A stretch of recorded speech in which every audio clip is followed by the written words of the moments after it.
미국의 일라이릴리, 노보노디스크, 바이오 업계의 핵심 키워드가 그러면은 올해는 비만이다 이렇게 봐도 돼요? 저는 작년도 비만이었지만 올해도 이어진다라고 보고는 있어요. 아.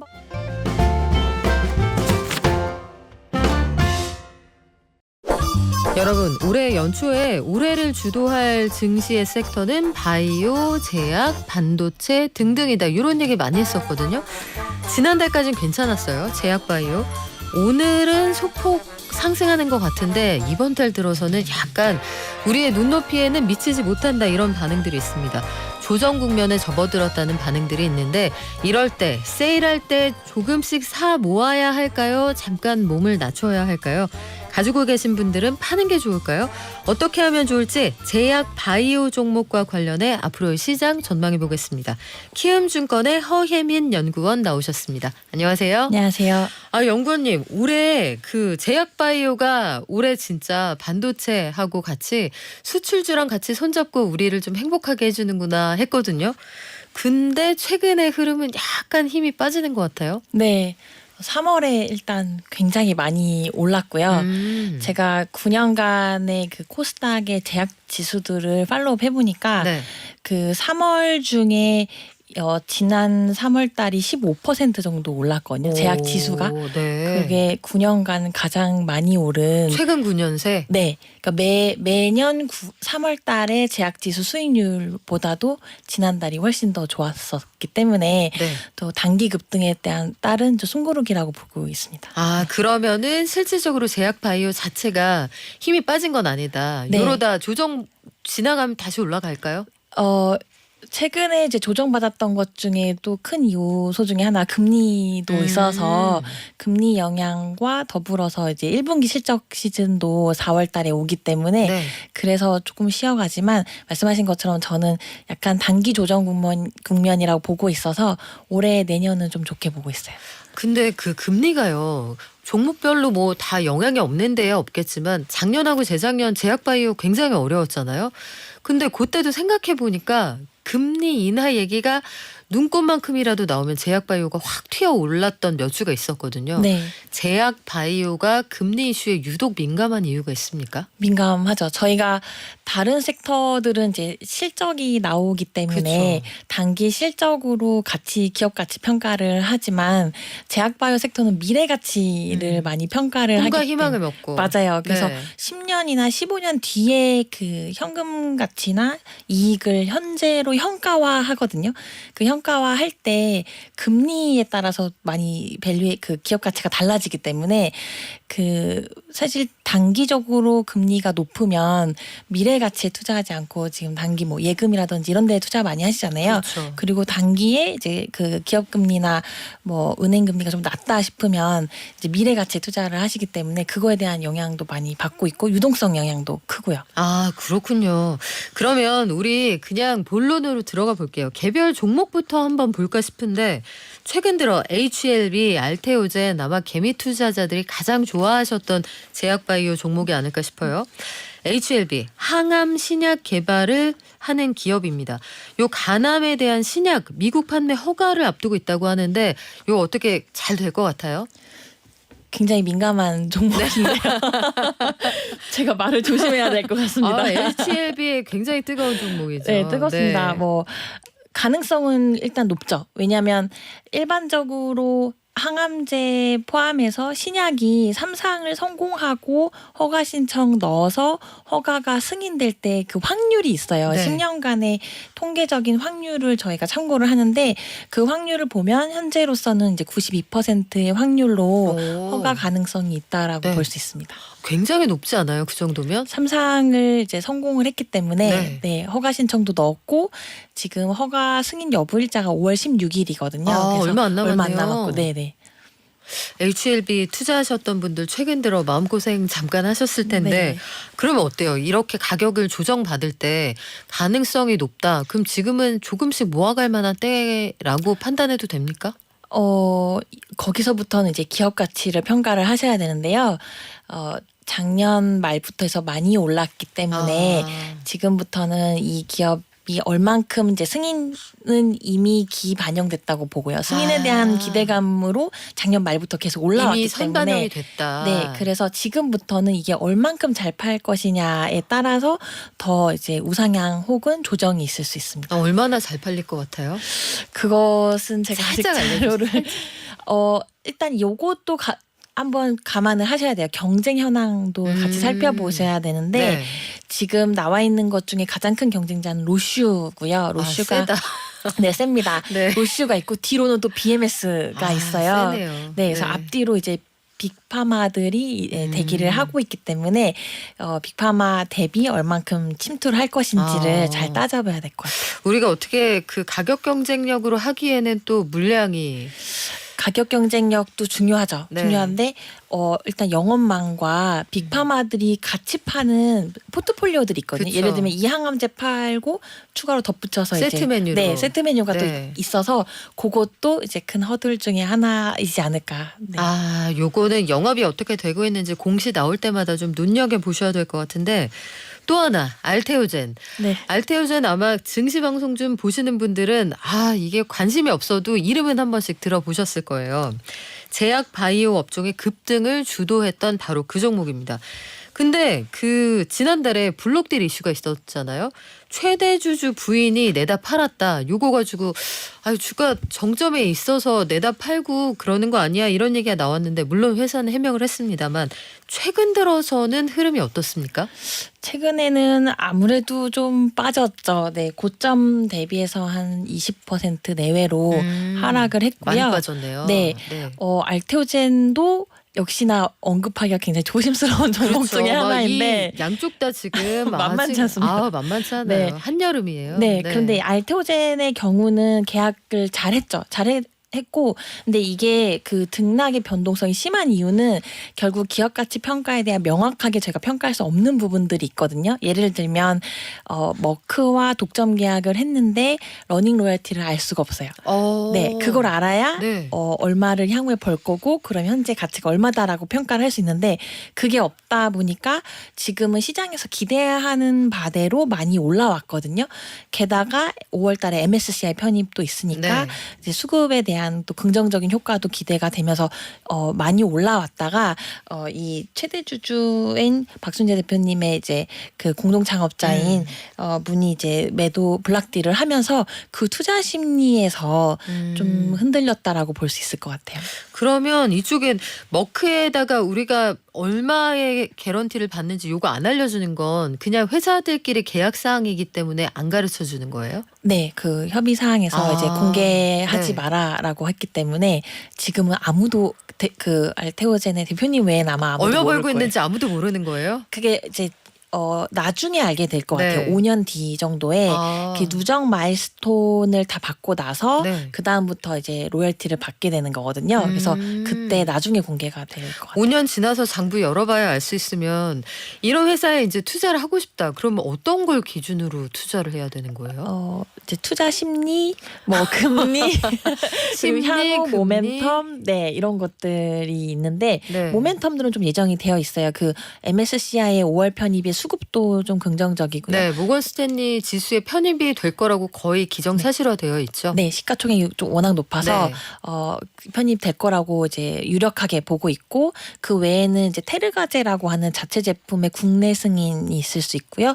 또 하나는 그 기술 이전, 추가 기술 이전 중에 ADC라는 그 모델리티라고 저희가 부르는데 ADC 치료제의 SC 피하 주사로 제형을 바꾸는 거에 대한 네. 기술 계약도 기대를 하고 있고 올해 9월 달에는 이제 머크랑 하고 있는 키트루다의 3상 또 종료도 기대하고 있어서 여러 이벤트들은 좀 앞두고 있습니다. 이벤트들은 남아 있는데 그러면 기업의 가치 평가를 한다고 볼 때 지금 다 선반영돼 있어서 여전히 굉장히 높은 가격인 거예요? 아니면 이 정도면 나는 알테오전 없고 난 바이오 투자 이제 해볼 생각이야 이런 분들 입장에서는 좀 들어가 볼 만한 그런 레벨이에요? HLB랑 알테오젠이요? 네. 그게 제가 말씀드리기가 좀 어려운 게 네. 일단은 제가 이 회사들의 기업 가치 평가를 하고 있지 않아서 그 섣불리 이제 감히 말씀드리기가 좀 어려운데 네. 이렇게 부담되신다라고 하면 다른 옵션도 음. 같이 보시는 게 좋을 것 같아요. 다른 종목들도 네네. 조금 이렇게 차트를 봤을 때 개인 투자자분들은 사실 확인할 수 있는 게 많지 않다 보니까 그렇죠. 모멘텀 일정, 차트, 뭐 매크로 환경 이런 건데 차트에서 좀 부담이 되실 수 있잖아요. 그런 경우에는 새로운 종목도 네. 이제 바닥에서 잘 모아보시는 것도 저는 추천을 드립니다. 그래요. 또 꿈과 희망을 먹으니까 꿈하고 희망이 얼마짜리인지 잘 모르겠어요. 어린이들도 꿈과 희망을 먹고 자라긴 하는데 밥도 먹거든요. 하루에 밥을 몇 번 먹는지를 보면은 키가 잘 크겠구나 이거 예상이 되는데 머크에서 얼마 받는지 안 가르쳐 준다고 하니까 그러면 지금 저평가돼 있지만 종목들 중에서 어떤 섹터, 뭐 항암제랄지 비만 치료제랄지 국내 시장에서 이런 섹터들은 좀 보시면 이쪽에 눈을 돌릴만 합니다. 그런 섹터들이 있습니까? 네, 저희 일단 4월 지나고 5월 정도에는 그 아스코라고 해서 최대 암학회 개최돼요. 그래서 그때가 이제 5월 아마 마지막 주부터는 초록이라고 해서 이제 맛보기 데이터들이 먼저 공개되고 본 학회는 6월 달 초에 그때 이제 공개가 되니까 항암제 하는 회사들이 이제 발표를 앞두고 있어서 제가 최근에 이제 보고서에 쓴 거는 ABL 바이오와 지아이노베이션이 이제 아스코 학회를 참가할 가능성이 있어서 그 두 회사를 썼고요. 또 비만 당뇨 요새 관심 많으신데 네. 6월 마지막 그러니까 6월 하순에 미국 당뇨학회가 있어요. 그래서 그때 보통 그 좀 큰 기업들 빅파마라고 하는데 네. 그런 회사들이 추가 데이터 발표가 있을 수 있습니다. 아, 그렇군요. 그 일정 참고해서 보시면 좋을 것 같습니다. 근데 국내 제약 바이오는 오를 땐 너무나 뜨겁게 오르다가 또 사랑이 금방 변한단 말이에요. 확 식어버리는데 미국으로 눈을 돌리면 미국 증시에 상장돼 있는 뭐 일라이 릴리 같은 회사들 이런 회사들은 그 어떤 외풍에도 약간 잘 버티는 느낌이 있어요. 네. 여긴 왜 그렇습니까? 저희 그 제약바이오 섹터가 참 재밌는 게 성장주이자 방어주예요. 그게 양수겸장이 가능한 거예요? 릴리랑 노보는 가능합니다. 그럼 굉장히 씩씩한 청순 가련형 막 이런 게 가능합니까? 네네. 최근에 그러니까 네. 보통 빅파마들이 성장을 할 때 한 자릿수 성장을 하거든요. 낮은 한 자릿수 성장도 많이 하죠. 왜냐하면 매출 자체가 일단 뭐 몇십조 단위다 보니까 네. 성장이 좀 둔화되는 건 어쩔 수가 없는데 이 비만 치료제가 대박이 나면서 릴리나 노보 같은 경우는 작년부터 매출 성장이 20% 이상씩 나오고 있거든요. 그러다 보니까 실적도 잘 나와서 방어주인데 성장도 하니까 성장주가 돼서 이야. 여기에 이제 좀 편안한 거죠. 투자자분들은. 왜냐하면 어떤 외풍에도 그쵸. 네, 성장을 당장 보여주면서 향후에도 성장할 수 있다 보니까 그래서 좋아하시는 것 같아요. 일라이 릴리, 노보노디스크 이런 것들 그리고 우리가 꾸준히 규칙적으로 야식을 먹잖아요. 그렇죠? 꾸준히 살찔 준비가 되어 있으니까 이런 것들은 돈을 잘 벌겠구나 이거 예상해 볼 수가 있는데 미국의 일라이 릴리, 노보노디스크 바이오 업계의 핵심 키워드가 그러면은 올해는 비만이다 이렇게 봐도 돼요? 저는 작년도 비만이었지만 올해도 이어진다라고 보고는 있어요. 한번 네. 그 메가 트렌드라고 하는 게 오면 그게 쉽게 사라지진 않더라고요. 저희가 원래 되게 긴 호흡으로 가져가는 sek터이거든요. 네. 사실은 늘 변동성이 있어 보이지만 그 큰 줄기가 쉽게 변하지는 않은데 8, 9년 전에는 항암제, 특히 면역 항암제였어요. 그래서 지금 알테오젠이 하고 있는 키트루다라든지 옵디보라든지 이런 제품 그들이 연평균 성장률 8, 90%가 나왔거든요. 8, 90%씩 성장을 했어요. 당시에. 매년? 왜냐하면 그게 그 뭐 유방암이라고 해서 유방암만 치료하는 게 아니라 대장암, 유방암, 뭐 여러 위암 이런 식으로 적응증을 15개에서 20개까지 계속 확대되면서 타겟 시장이 커지니까 계속 고성장을 했었거든요. 단기 한 3년, 5년. 암 환자가 그만큼 빠르게 늘었다는 얘기네요. 네, 그리고 효과도 이제 듣는 환자들한테 굉장히 좀 획기적이었고, 근데 비만이 시작된 게 이제 작년부터 트렌드가 되기 시작했잖아요. 사실 옛날부터 뚱뚱했는데. 근데 약은 없었죠. 옛날에 약이 네. 마땅치가 않았죠. 맞아요. 그렇죠? 근데 이 비만 같은 경우는 일단 암 환자분들보다 만성 질환의 환자 수 자체가 크고 이게 당뇨로 시작해서 비만으로 온 거, 그 약의 적응증이 당뇨에서 비만으로 온 거거든요. 그게 원래 당뇨 치료제로 갔다가 이거 이러다 보니까 그 부작용으로 살이 빠지네 이거였죠. 맞아요. 그래서 이제 비만으로 온 건데 비만도 지금 비만 환자분이 아니신 분도 관심을 가질 수가 있고 지금 나오는 나오는 데이터는 심혈관 쪽, 뭐 그 비알코올성 지방 간염이나 뭐 신장암 뭐 이런 식으로 또 만성 질환으로 정증 넓히다 보니까 항암 그 암 환자분들보다 환자 수는 더 많을 수 있거든요. 그렇죠. 그리고 약을 끊으면 살이 찝니다. 네.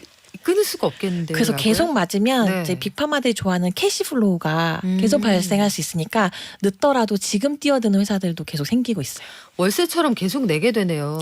네, 관리하려면 뭐 물론 이제 그 계속 100%의 환자들이 계속 이걸 맞으시지는 않겠지만 비싸니까. 네. 그렇지만 그래도 계속 관리하시는 분들은 또 돈이 있으신 분들은 네, 계속 맞겠죠. 아니, 세계적인 셀럽 혹은 인플루언서라고 할 수 있는 일론 머스크 같은 사람들, 그리고 할리우드 배우들이 내가 이거 맡고 있어 막 그 올리잖아요. 네. 트위터 같은데. 오페라 윈프리도. 네. 그렇죠. X이지만 그런데 올리니까 자기들이 자기 몸에 임상을 해서 올려주니까 따라서 가는 분들도 참 많은 것 같고, 이거 우리나라에 아직 제대로 들어오지 않았잖아요. 네. 국내 도입 시점은 언제쯤으로 봅니까? 얼마 전에 노보에서 이제 한국에서 컨퍼런스를 했을 때 뭐 빠른 시일 내에 들여오겠다라고 얘기는 했는데 제 생각에는 이제 뭐 올해는 쉽지 않을 것 같고요. 뭐 내년은 돼야 되지 않을까 싶죠. 네, 왜냐하면 가격 자체가 일단 미국이 가격이 다른 나라 대비 10배 더 비싸기 때문에 네, 그래도 공급이 부족한 상황이라 미국을 충분히 이제 수익화하고 그 다음에 다른 나라들로 가지 않을까라고 추측을 해보고 있습니다. 이게 동네별로 또 가격 책정을 달리 하는군요. 우리나라는 여기에 좀 대응할 만한 그런 비만약 없습니까 아직? 한미 약품이 이제 그 GLP 단일 GLP-1으로 하고 있는데 아마 출시 시점은 이제 7년은 돼야 되지 않을까 싶고요. 27년 돼야 되지 않을까 싶고 개발은 다른 걸로 차세대 비만 치료제로 개발하고 네. 있어서 그게 지금 이제 일상에 막 들어갔고요. 동아 ST도 일상에 들어가서 아직은 이제 빅파마 대비 초기죠. 아직 꿈나무구나. 저것도 한번 질문을 드리고 싶었어요. 오시면 올해 연초로 시계를 좀 돌려보면 연초에 있었던 JP모건 헬스케어 컨퍼런스에서 빅테크들이 여기에 참여를 했단 말이에요. 예컨대 엔비디아 같이 지금 증시를 멱살 잡고 끌어올린다고 했던 그 종목은 반도체주로서 CES에서도 얘기가 되고, 또 비슷한 시기에 여기 JP모건 헬스케어 컨퍼런스에서도 얘기가 되고, 이제는 AI 가지고 신약을 개발하세요라고 얘기를 했단 말이에요. 이게 현장에서는 어느 정도 가능성이 있다고 보십니까? 초기를 시간을 단축시키는 효과는 좀 있을 것 같아요. 지금은 아직은 초기이고요. 그 신약 개발의 단계가 전임상, 심플하게는 전임상, 1상, 2상, 3상, 허가 이렇게 나눠져 있는데 지금은 이제 타겟을 발굴해서 그 전임상의 기간을 좀 단축시키려고 하는 그 단계라서 아직은 저희 어쨌든 1상 들어가면 또 시간이 사람한테 하기 때문에 좀 뭐 5년에서 8년 정도 걸리거든요. 그래서 그걸 확인하기까지는 조금 시간은 소요될 수 있다. 야, 제약바이오는 5년에서 8년 정도 기다리는 거는 보통 이 정도는 기다려야죠. 빠른 거예요. 빠른 거예요? 코로나 때 워낙 빠르게 진척이 돼서 그렇지 그때 원래는 각종 규제 좀 풀어줬습니까? 맞아요. 그때 좀 빠르게 임상 일단 시급하다 보니까 백신을 그렇게 빠르게 낸 거는 사실 역사적으로 처음이죠. 네. 그래요. 그때 그래서 우리 고민들이 좀 많았죠. 안전성에 대한 고민도. 그리고 구글도 있잖아요. 구글 모기업 알파벳이 사내벤처, 이거 이소모픽 랩이라는 곳에서도 보면 일라이릴리나 노바티스 같은 데하고 우리 계약해서 한번 해보려고 해요. 요거는 지금 진척 상황 얘기 들리는 게 있습니까? 일단 계약까지 비만 치료제 말씀하시는 걸까요? 그거는 아직은 제가 조금 더 업데이트가 되면 말씀드리도록 그래요. 아직까지는 이게 자랑할 만한 게 있으면 벌써 동네방네 자랑을 했겠죠. 네, 다른 타겟 발굴 신약은 이제 AI 신약 개발은 이제 계약이 체결이 종종 되고 있는데 비만 쪽은 제가 한 번 더 확인해 보겠습니다. 그래요. 그러면 우리 어쨌든 제일 기대하고 있는 게 어느 종목이든 올랐으면 좋겠다. 네. 투자자들 마음은 다 똑같을 텐데 다음 달에 기업 밸류업 프로그램 가이드라인이 나옵니다. 이게 이미 나온 것 같은 느낌이 하도 얘기를 많이 해서 나올 건데, 지금 또 총선 이후에 여러 가지 지형이 좀 바뀌기도 해서 투자자들이 좀 헷갈리거든요. 1분기 실적 나오고 가이드라인 나오고 그러면 증시 분위기 어떻게 달라질까요? 밸류업 쪽은 그 제약바이오 섹터 내에서는 이제 지금은 R&D 비용을 많이 쓰고 저희가 주주환원을 할 수 있는 게 아직은 투자를 해야 되는 시기다 보니까 섹터 자체가 네. 밸류업에 대한 이제 직접적인 수혜보다는 수급의 뺏김이 있을 수 있죠. 밸류업 쪽으로 만약에 다시 관심이 집중된다라고 네. 하면 그쪽으로 이제 자금이 또 이동할 수 있기 때문에 저 PBR로. 네네. 그래서 네. 그렇게 수급적 관점에서 일단 보시는 게 좋을 것 같고 저희 섹터는 이제 4월달 지나고 5월에 그 HLB의 승인 이슈와 알테오젠의 MSCI 편입이 있기 때문에 5월에 좀 변동성이 있을 수 있거든요. 게다가 아스코 개최까지 있어서 네. 그때 이제 저점이나 조정장에서 잘 보시면 올해는 섹터를 좀 좋게 보고 있기 때문에 네, 하반기 연말로 갈수록은 좀 긍정적으로 보고 있습니다. 그러면 4월에 다른 데에 눈을 돌리느라 사람들이 약간 정신 없을 때 많이 빠졌다 싶은 건 야금야금 사도 됩니까? 네, 저는 좋게 긍정적으로 생각하고 있습니다. 그럼 반면에 저는 사실 선관이 있어서 싸게 미리 샀어요. 이런 분들 중에 네. 꽤 많이 수익이 난 분들이 계실 거거든요. 네. 아직 안 팔았다. 이런 분들은 그러면 어떻게 할까요? 이거는 이제 트레이딩의 영역이라서 네. 본인이 잘 치고 빠질 수 있다 싶으시면 빠르게 치고 빠지시는 게 좋고 네. 그게 좀 피곤하다 싶으시면 좀 기다려 보시는 그럼 것도 더도 돼요?